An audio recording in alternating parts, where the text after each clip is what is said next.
أعوذ بالله من الشيطان الرجيم. بسم الله الرحمن الرحيم. وما من دابة في الأرض إلا على الله رزقها ويعلم مستقرها ومستودعها كل في كتاب مبين. وهو الذي خلق السماوات والأرض في 6 أيام وكان عرشه على الماء ليبلوكم أيكم أحسن عملا. ولئن قلت إنكم مبعوثون من بعد الموت ليقولن الذين كفروا إن هذا إلا سحر مبين. ولئن أخرنا عنهم العذاب إلى أمة معدودة ليقولن ما يحبسه ألا يوم يأتيهم ليس مصروفا عنهم وحاق بهم ما كانوا به يستهزئون. ولئن ذقنا الإنسان منا رحمة ثم نزعناها من إنه ليئوس كفور. ولئن ذقناه نعماء بعد ضراء مسته ليقولن ذهب السيئات عني إنه لفرح فخور. إلا الذين صبروا وعملوا الصالحات أولئك لهم مغفرة وأجر كبير. فلعلك تارك بعض ما يوحى إليك وضائق به صدرك أن يقولوا لولا أنزل عليه كنوز أو جاء معه ملك إنما أنت نذير والله على كل شيء وكيل. أم يقولون افترى قل فأتوا بعشر سور مثله مفتريات وادعوا من استطعتم من دون الله إن كنتم صادقين. فإن لم يستجيبوا لكم فاعلموا أنما أنزل بعلم الله وأن لا إله إلا هو فهل أنتم مسلمون. من كان يريد الحياة الدنيا وزينتها نوفي إليهم أعمالهم فيها وهم فيها لا يبخسون. أولئك الذين ليس لهم في الآخرة إلا النار وحبط ما صنعوا فيها وباطل ما كانوا يعملون. أفمن كان على بينة من ربه ويتلوه شاهد منه ومن قبله كتاب موسى إماما ورحمة أولئك يؤمنون به. ومن يكفر به من الأحزاب فالنار موعده فلا تك في مرية منه إنه الحق من ربك ولكن أكثر الناس لا يؤمنون. ومن أظلم ممن افترى على الله كذبا أولئك يعرضون على ربهم ويقول الأشهاد هؤلاء الذين كذبوا على ربهم ألا لعنة الله على الظالمين الذين يصدون عن سبيل الله ويبغونها عوجا وهم بالآخرة هم كافرون. أولئك لم يكونوا معجزين في الأرض وما كان لهم من دون الله من أولياء يضاعف لهم العذاب ما كانوا يستطيعون السمع وما كانوا يبصرون. أولئك الذين خسروا أنفسهم وضل عنهم ما كانوا يفترون. لا جرم أنهم في الآخرة هم الأخسرون. إن الذين آمنوا وعملوا الصالحات وأخبتوا إلى ربهم أولئك أصحاب الجنة هم فيها خالدون. مثل الفريقين كالأعمى والأصم والبصير والسميع هل يستويان مثلا أفلا تذكرون. ولقد أرسلنا نوحا إلى قومه إني لكم نذير مبين ألا تعبدوا إلا الله إني أخاف عليكم عذاب يوم أليم. فقال الملأ الذين كفروا من قومه ما نراك إلا بشرا مثلنا وما نراك اتبعك إلا الذين هم أراذلنا بادي الرأي وما نرى لكم علينا من فضل بل نظنكم كاذبين. قال يا قوم أرأيتم إن كنت على بينة من ربي وآتاني رحمة من عنده فعميت عليكم أنلزمكموها وأنتم لها كارهون. ويا قوم لا أسألكم عليه مالا إن أجري إلا على الله وما أنا بطارد الذين آمنوا إنهم ملاقو ربهم ولكني أراكم قوما تجهلون. ويا قوم من ينصرني من الله إن طردتهم أفلا تذكرون. ولا أقول لكم عندي خزائن الله ولا أعلم الغيب ولا أقول إني ملك ولا أقول للذين تزدري أعينكم لن يؤتيهم الله خيرا الله أعلم بما في أنفسهم إني إذا لمن الظالمين. قالوا يا نوح قد جادلتنا فأكثرت جدالنا فأتنا بما تعيدنا إن كنت من الصادقين. قال إنما يأتيكم به الله إن شاء وما أنتم بمعجزين. ولا ينفعكم نصحي إن أردت أن أنصح لكم إن كان الله يريد أن يغويكم هو ربكم وإليه ترجعون. أم يقولون افترى قل إن افتريته فعلي إجرامي وأنا بريء مما تجرمون. وأوحي إلى نوح أنه لن يؤمن من قومك إلا من قد آمن فلا تبتئس بما كانوا يفعلون واصنع الفلك بأعيننا ووحينا ولا تخاطبني في الذين ظلموا إنهم مغرقون. ويصنع الفلك وكلما مر عليه ملأ من قومه سخروا منه قال إن تسخروا منا فإنا نسخر منكم كما تسخرون فسوف تعلمون من يأتيه عذاب يخزيه ويحل عليه عذاب مقيم حتى إذا جاء أمرنا وفارت النور قل نحمل فيها من كل زوجين اثنين وأهلك إلا من سبق عليه القول وما آمن معه إلا قليل وقال اركبوا فيها بسم الله مجريها ومرساها إن ربي لغفور رحيم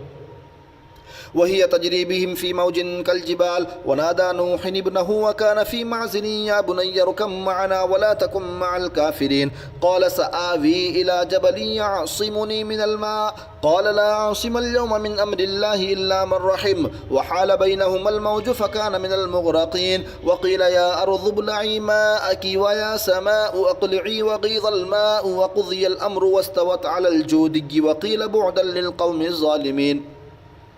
ونادى نوح ربه فقال رب إن ابني من أهلي وإن وعدك الحق وأنت أحكم الحاكمين قال يا نوح إنه ليس من أهلك إنه عمل غير صالح فلا تسألني ما ليس لك به علم إني أعظك أن تكون من الجاهلين قال رب إني أعوذ بك أن أسألك ما ليس لي به علم وإلا تغفر لي وترحمني أكن من الخاسرين قيل يا نوح اهبط بسلام منا وبركات عليك وعلى ممن معك وأمم سنمتعهم ثم يمسهم منا عذاب أليم تلك من أنباء الغيب نوحيها إليك ما كنت تعلمها أنت ولا قومك من قبل هذا فاصبر إن العاقبة للمتقين وإلى عاد أخاهم هودا قال يا قوم اعبدوا الله ما لكم من إله غيره إن أنتم إلا مفترون يا قوم لا أسألكم عليه أجرا إن أجري إلا على الذي فطرني أفلا تعقلون ويا قوم استغفروا ربكم ثم توبوا إليه يرسل السماء عليكم مدرارا ويزدكم قوة إلى قوتكم ولا تتولوا مجرمين قالوا يا هود ما جئتنا ببينة وما نحن بتاركي آلهتنا عن قولك وما نحن لك بمؤمنين إن نقول إلا اعتراك بعض آلهتنا بسوء قال إني أشهد الله واشهدوا أني بريء مما تشركون من دونه فكيدوني جميعا ثم لا تنظرون إني توكلت على الله ربي وربكم ما من دابة إلا هو آخذ بناصيتها إن ربي على صراط مستقيم فإن تولوا فقد أبلغتكم ما أرسلت به إليكم ويستخلف ربي قوما غيركم ولا تضرونه شيئا إن ربي على كل شيء حفيظ ولما جاء أمرنا نجينا هودا والذين آمنوا معه برحمة منا ونجيناهم من عذاب غليظ وتلك عاد جحدوا بآيات ربهم وعصوا رسله واتبعوا أمر كل جبار عنيد وأتبعوا في هذه الدنيا لعنة ويوم القيامة ألا إن عادا كفروا ربهم ألا بعدا لعاد قوم هود وإلى ثمود أخاهم صالحا قال يا قوم اعبدوا الله ما لكم من إله غيره هو أنشأكم من الأرض واستعمركم فيها فاستغفروه ثم توبوا إليه إن ربي قريب مجيب قالوا يا صالح قد كنت فينا مرجوا قبل هذا تنهانا أن نعبد ما يعبد آباؤنا وإننا لفي شك مما تدعونا إليه مريب قال يا قوم أرأيتم إن كنت على بينة من ربي وآتاني منه رحمة فمن ينصرني من الله إن عصيته فما تزيدونني غير تخسير ويا قوم هذه ناقة الله لكم آية فذروها تأكل في أرض الله ولا تمسوها بسوء فيأخذكم عذاب قريب فعقروها فقال تمتعوا في داركم 3 أيام ذلك وعد غير مكذوب فلما جاء أمرنا نجينا صالحا والذين آمنوا معه برحمة منا ومن خزي يومئذ إن ربك هو القوي العزيز وأخذ الذين ظلموا الصيحة فأصبحوا في ديارهم جاثمين كأن لم يغنوا فيها ألا إن ثمود كفروا ربهم ألا بعدا لثمود ولقد جاءت رسلنا إبراهيم بالبشرى قالوا سلاما قال سلام فما لبث أن جاء بعجل حنيذ فلما رأى أيديهم لا تصل إليه نكرهم أوجس منهم خيفة قالوا لا تخف إنا أرسلنا إلى قوم لوط وامرأته قائمة فضحكت فبشرناها بإسحاق ومن وراء إسحاق يعقوب قالت يا ويلتى أألد وأنا عجوز وهذا بعلي شيخا إن هذا لشيء عجيب. قالوا وتعجبين من أمر الله رحمة الله وبركاته عليكم أهل البيت إنه حميد مجيد. فلما ذهب عن إبراهيم الروع وجاءته البشرى يجادلنا في قوم لوط إن إبراهيم لحليم أواه منيب. يا إبراهيم أعرض عن هذا إنه قد جاء أمر ربك وإنهم آتيهم عذاب غير مردود. ولما جاءت رسلنا لوطا سيء بهم وضاق بهم ذرعا وقال هذا يوم عصيب. وجاءه قومه يهرعون إليه ومن قبل كانوا يعملون السيئات قال يا قوم هؤلاء بناتي هن أطهر لكم فاتقوا الله ولا تخزوني في ضيفي أليس منكم رجل رشيد. قالوا لقد علمت ما لنا في بناتك من حق وإنك لتعلم ما نريد. قال لو أن لي بكم قوة أو آوي إلى ركن شديد. قالوا يا لوط إنا رسل ربك لن يصلوا إليك فأسر بأهلك بقطع من الليل ولا يلتفت منكم أحد إلا امرأتك إنه مصيبها ما أصاب إن موعدهم الصبح وليس الصبح بقريب. فلما جاء أمرنا جعلنا عاليها سافلها وأمطرنا عليها حجارة من سجيل منضود مسومة عند ربك وما هي من الظالمين ببعيد. وإلى مدين أخاهم شعيبا قال يا قوم اعبدوا الله ما لكم من إله غيره ولا تنقصوا المكيال والميزان إني أراكم بخير وإني أخاف عليكم عذاب يوم محيط. ويا قوم أوفوا المكيال والميزان بالقسط ولا تبخسوا الناس أشياءهم ولا تعثوا في الأرض مفسدين. بقية الله خير لكم إن كنتم مؤمنين وما أنا عليكم بحفيظ. قالوا يا شعيب وصلاتك تأمرك أن نترك ما يعبد آباؤنا أو أن نفعل في أموالنا ما نشاء إنك لأنت الحليم الرشيد. قال يا قوم أرأيتم إن كنت على بينة من ربي ورزقني منه رزقا حسنا وما أريد أن أخالفكم إلى ما أنهاكم عنه إن أريد إلا الإصلاح ما استطعت وما توفيقي إلا بالله عليه توكلت وإليه أنيب. ويا قوم لا يجرمنكم شقاقي أن يصيبكم مثل ما أصاب قوم نوح أو قوم هود أو قوم صالح وما قوم لوط منكم ببعيد واستغفروا ربكم ثم توبوا إليه إن ربي رحيم ودود. قالوا يا شعيب ما نفقه كثيرا مما تقول وإنا لنراك فينا ضعيفا ولولا رهطك لرجمناك وما أنت علينا بعزيز. قال يا قوم أرهطي أعز عليكم من الله واتخذتموه وراءكم ظهريا إن ربي بما تعملون محيط. ويا قوم اعملوا على مكانتكم إني عامل سوف تعلمون من يأتيه عذاب يخزيه ومن هو كاذب وارتقبوا إني معكم رقيب. ولما جاء أمرنا نجينا شعيبا والذين آمنوا معه برحمة منا وأخذت الذين ظلموا الصيحة فأصبحوا في ديارهم جاثمين كأن لم يغنوا فيها ألا بعدا لمدين كما بعدت ثمود. ولقد أرسلنا موسى بآياتنا وسلطان مبين إلى فرعون وملئه فاتبعوا أمر فرعون وما أمر فرعون برشيد يخدم قومه يوم القيامة فأوردهم النار وبئس الورد المورود. وأتبعوا في هذه لعنة ويوم القيامة بئس الرفد المرفود. ذلك من أنباء القرى نقصه عليك منها قائم وحصيد. وما ظلمناهم ولكن ظلموا أنفسهم فما أغنت عنهم آلهتهم التي يدعون من دون الله من شيء لما جاء أمر ربك وما زادوهم غير تثبيت. وكذلك أخذ ربك إذا أخذ القرى وهي ظالمة إن أخذه أليم شديد. إن في ذلك لآية لمن خاف عذاب الآخرة ذلك يوم مجموع له الناس وذلك يوم مشهود وما نؤخره إلا لأجل معدود يوم يأتي لا تكلم نفس إلا بإذنه فمنهم شقي وسعيد. فأما الذين شقوا ففي النار لهم فيها زفير وشهيق خالدين فيها ما دامت السماوات والأرض إلا ما شاء ربك إن ربك فعال لما يريد.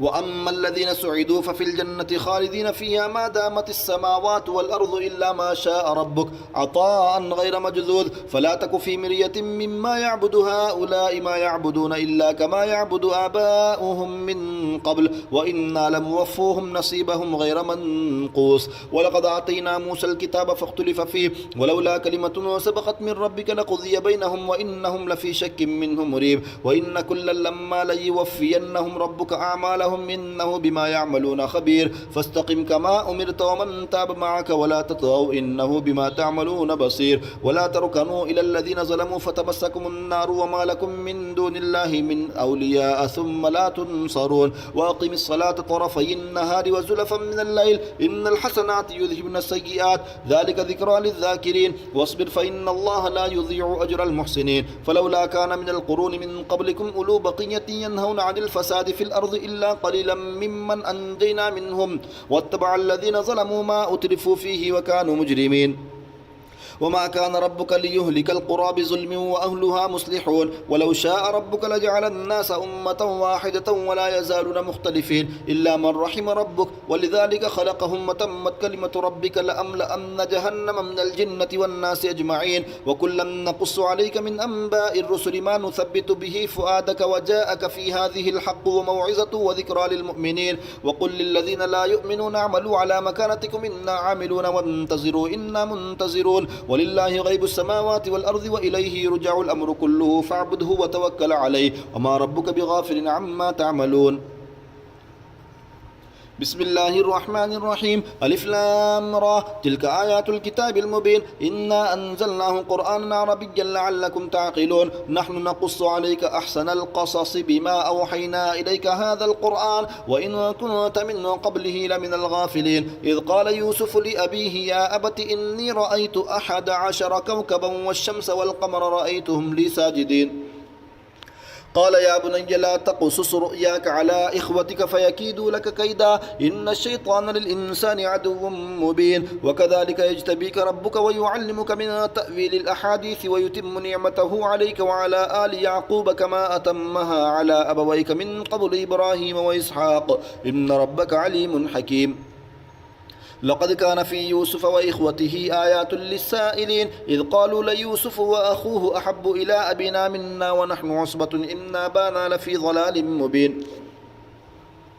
اقتلوا يوسف أو اطرحوه أرضا يخل لكم وجه أبيكم وتكونوا من بعده قوما صالحين قال قائل منهم لا تقتلوا يوسف وألقوه في غيابة الجب يلتقطه بعض السيارة إن كنتم فاعلين قالوا يا أبانا ما لك لا تأمنا على يوسف وإنا له لناصحون أرسله معنا غدا يرتع ويلعب وإنا له لحافظون قال إني ليحزنني أن تذهبوا به وأخاف أن يأكله الذئب وأنتم عنه غافلون قالوا لئن أكله الذئب ونحن عصبة إنا إذا لخاسرون فلما ذهبوا به وأجمعوا أن يجعلوه في غيابة الجب وأوحينا إليه لتنبئنهم بأمرهم هذا وهم لا يشعرون وجاءوا أباهم عشاء يبكون قالوا يا أبانا إنا ذهبنا نستبق وتركنا يوسف عند متاعنا فأكله الذئب وما أنت بمؤمن لنا ولو كنا صادقين وجاءوا على قميصه بدم كذب قال بل سولت لكم أنفسكم أمرا فصبر جميل والله المستعان على ما تصفون وجاءت سيارة فأرسلوا واردهم فأدلى دلوه قال يا بشرى هذا غلام وأسروه بضاعة والله عليم بما يعملون وشروه بثمن بخس دراهم معدودة وكانوا فيه من الزاهدين وقال الذي اشتراه من مصر لامرأته أكرمي مثواه عسى أن ينفعنا أو نتخذه ولدا وكذلك مكنا ليوسف في الأرض ولنعلمه من تأويل الأحاديث والله غالب على أمره ولكن أكثر الناس لا يعلمون ولما بلغ أشده آتيناه حكما وعلما وكذلك نجزي المحسنين وراودته التي هو في بيتها عن نفسه وغلقت الأبواب وقالت هيت لك قال معاذ الله إنه ربي أحسن مثواي إنه لا يفلح الظالمون ولقد همت به وهم بها لولا أن رأى برهان ربه كذلك لنصرف عنه السوء والفحشاء إنه من عبادنا المخلصين واستبق الباب وقدت قميصه من دبر وألف يا سيدها لدى الباب قالت ما جزاء من أراد بأهلك سوءا إلا أن يسجن وعذاب أليم قال هي راودتني عن نفسي وشهد شاهد من أهلها إن كان قميصه قد من قبل فصدقت وهو من الكاذبين وإن كان قميصه قد من دبر فكذبت وهو من الصادقين فلما رأى قميصه قد من دبر قال إنه من كيدكن إن كيدكن عظيم يوسف أعرض عن هذا واستغفري لذنبك إنك كنت من الخاطئين وقال نسوة في المدينة امرأة العزيز تراود فتاها عن نفسه قد شغفها حبا إنا لنراها في ضلال مبين فلما سمعت بمكرهن أرسلت إليهن وأعتدت لهن متكأ وآتت كل واحدة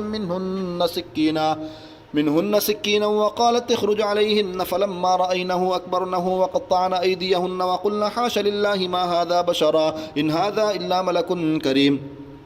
قالت فذلكن الذي لمتنني فيه ولقد راودته عن نفسه فاستعصم ولئن لم يفعل ما آمره ليسجنن وليكون من الصاغرين قال رب السجن أحب إلي مما يدعونني إليه وإلا تصرف عني كيدهن أصب إليهن وأكن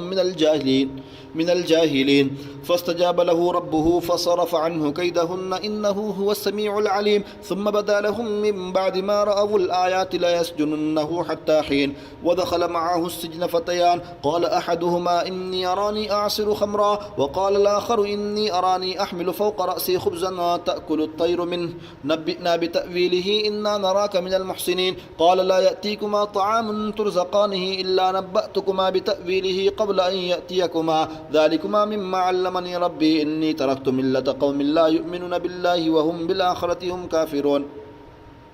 واتبعت ملة آبائي إبراهيم وإسحاق ويعقوب ما كان لنا أن نشرك بالله من شيء ذلك من فضل الله علينا وعلى الناس ولكن أكثر الناس لا يشكرون يا صاحبي السجن أأرباب متفرقون خير أم الله الواحد القهار ما تعبدون من دونه إلا أسماء سميتموها أنتم وآباؤكم ما أنزل الله بها من سلطان إن الحكم إلا لله أمر أن لا تعبدوا إلا إياه ذلك الدين القيم ولكن أكثر الناس لا يعلمون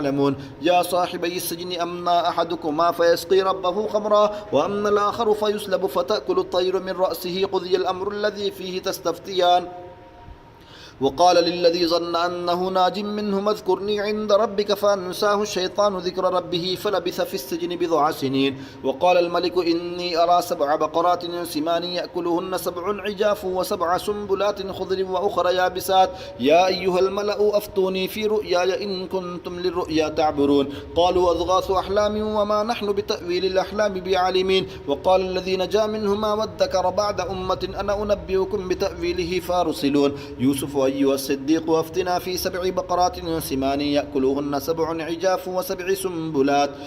سنبلات خضر وأخرى يابسات لعلي أرجع إلى الناس لعلهم يعلمون قال تزرعون 7 سنين دأبا فما حصدتم فذروه في سنبله إلا قليلا مما تأكلون ثم يأتي من بعد ذلك 7 شداد يأكلن ما قدمتم لهن إلا قليلا مما تحصنون ثم يأتي من بعد ذلك عام فيه يغاث الناس وفيه يعصرون